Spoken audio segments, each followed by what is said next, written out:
नमस्कार, आप देख रहे हैं केबीसी न्यूज़। बिहार की राजनीति में जो दंगल चल रहा है एसआईआर को लेकर के, ये इस खबर से तो आप ज़रूर रूबरू होंगे, लेकिन ये खबर रुकने का नाम क्यों नहीं ले रहा है।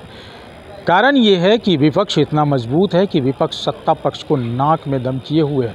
एसआईआर का मुद्दा जिस तरह से संसद से लेकर के और सड़क तक उतर चुका है। दिल्ली में भी हंगामा चल रहा है राहुल गांधी के द्वारा। पटना, बिहार में अलग अलग जितने भी विपक्षी राजनीतिक पार्टी हैं वो सरकार को घेरे हुए हैं। आज राजेश राम ने इस तमाम मुद्दे पर बोला है और राजेश राम ने आज फिर से सरकार को अल्टीमेटम दिया है कि हम जनता के साथ हैं और जनता 2025 के चुनाव में इसका जवाब ज़रूर मांगेगी। जहां तक सरकार की योजना का बात है, वो सरकार योजना सिर्फ दिखावा कर रही है। सबसे पहले आपको ये बता दें कि राजेश राम क्या कुछ कह रहे हैं, जरा आप सुनिए। मिलन समारोह कई मायने में आपके बीच लेकर के जो आए हैं नीरज जी, और ये इन सभी के पहले राजनीतिक पार्टी से इनका कोई संबद्धता नहीं थी और एक सामाजिक कार्यकर्ता के तहत ये काम कर रहे थे। जब हम लोगों से बात हुई, प्रभारी जी से बात हुई, तो इन्होंने इच्छा जाहिर की कि हम सामाजिक न्याय की लड़ाई में साथ आना चाहते हैं। खास करके सुनीत राम जी, नीरज जी, राम प्यारे जी और संजीव जी से सारी बातें हुई। जैसा कि चिर परिचित जंजाल में मेरा एक प्रश्न होता है कि चुनावी वर्ष में आप यदि आना चाहते हैं तो आप चुनाव लड़ने की मंशा से यदि आ रहे हैं, तो उन्होंने स्पष्ट कहा कि हमारी चुनाव लड़ने की बहुत मंशा नहीं है। पार्टी में शामिल होने के बाद जैसा विचार करेगी पार्टी और पार्टी नेतृत्व, उस नेतृत्व के विचारधारा से हम जुड़ करके काम करना चाहते हैं। खास करके 2-3 बिंदु पर हमारी इनसे बात हुई कि यदि आप सभी को ज्वाइनिंग करना है तो आदरणीय राहुल गांधी जी के वोटर अधिकार यात्रा बिहार में आने वाली है, 17 तारीख से आरंभ होने वाली है। उसके पहले कर लेंगे तो ज्यादा बेहतर होगी। और इन लोगों ने हमारी बात मानी, क्योंकि उसके बाद 30 तारीख तक हमारी यात्रा में व्यवस्था बढ़ जाएगी और फिर ज्वाइनिंग करने में हम लेट होगी।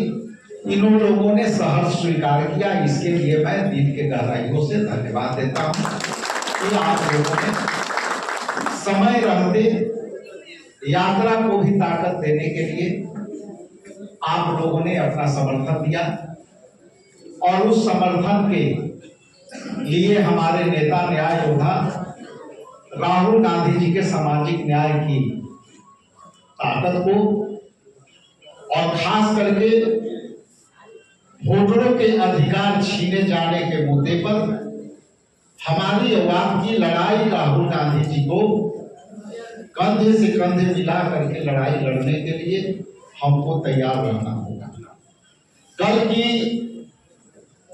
एक घटना आई, जिस तरह से आदरणीय राहुल गांधी जी ने पूर्व की भविष्यवाणियां की थी महाराष्ट्र को लेकर के कि एक कमरे में जो सिंगल बेड के कमरे हैं उसमें 80 वोटर जोड़े गए और ये मात्र महाराष्ट्र में एक विधानसभा में वोट चोरी की गई। कल एक घटना उजागर हुई है बिहार में, जिस तरह से वहां एक कमरे में 80 लोग पाए गए, उसी तरह वैशाली के भगवानपुर के एक गांव में बूथ पर 269 लोग जो है एक हाउस नंबर में कल मैं पूरी डिटेल के साथ में को बताया था, हाउस नंबर 27 और बूथ नंबर 359, लगभग ये बूथों पर हम लोगों ने पूरी प्रमाण के साथ कल प्रेस कॉन्फ्रेंस किया। और मैं उसी दिन से कह रहा हूं कि राहुल गांधी जी ने ये बातें, दो बातें मुख्य रूप से कही थी कि ये भाजपा जो है इलेक्शन कमीशन के माध्यम से लोगों के वोट चुरा रही है और ये बिहार में भी चुराएगी। लेकिन वैशाली की एक घटना ने यह कहने को मजबूर कर दिया कि ये वोट चोरी का मामला नहीं है, सामने से डकैती का मामला है। जो हम कह रहे हैं प्रमाणिक तौर पर हम लोग बता रहे हैं, उस पर भी इलेक्शन कमीशन के बात मानने को तैयार।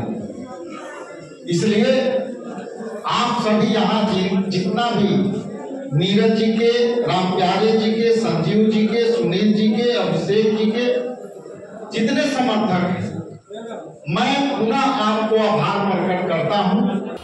तो आपने सुना राजेश राम ने किस किस चीज़ का पोल खोलते हुए नज़र आ रहे हैं। सरकार और इलेक्शन कमीशन का जो दावा रहा है कि हम SIR जो है वो निष्पक्ष करवा रहे हैं, इस पर किसी को दावा आपत्ति अभी तक नहीं आया है। लेकिन राजेश राम और जो नेता है वो अपने अपने क्षेत्र में जा कर के ये भी बताया है कि कई ऐसे परिवार हैं जिसमें 50 सदस्य हैं। भला कोई 50 सदस्य एक घर में कैसे रह सकता है, इस पर भी बवाल है, इस पर भी सवाल कर रहा है। दूसरी बात कि कई ऐसे परिवार के मृत व्यक्ति हैं जिसको मृत घोषित किया, वो मृत नहीं है, वो व्यक्ति जिंदा है। इन तमाम चीज़ को लेकर के राजेश राम ने अपनी बात रखी है। और साथ ही बता दें कि आज कांग्रेस में एक नए सदस्य की ज्वाइनिंग हुई है और वो है नीरज कुमार सिंह और बाढ़ विधानसभा क्षेत्र से हैं। और कांग्रेस को अब कितनी मजबूती मिलने वाली है, चूँकि बाढ़ जो है वो आपको पता है कि अनंत सिंह का एक गढ़ माना जाता है। मोकामा, बाढ़, ये तमाम एरिया जो है वो सूरजभान सिंह, और उसमें क्या कुछ मजबूती प्रदान कर पाएंगे, ये समझने वाली बात होगी इस सदस्य के लिए। कमलेश आनंद, KBC न्यूज़, पटना।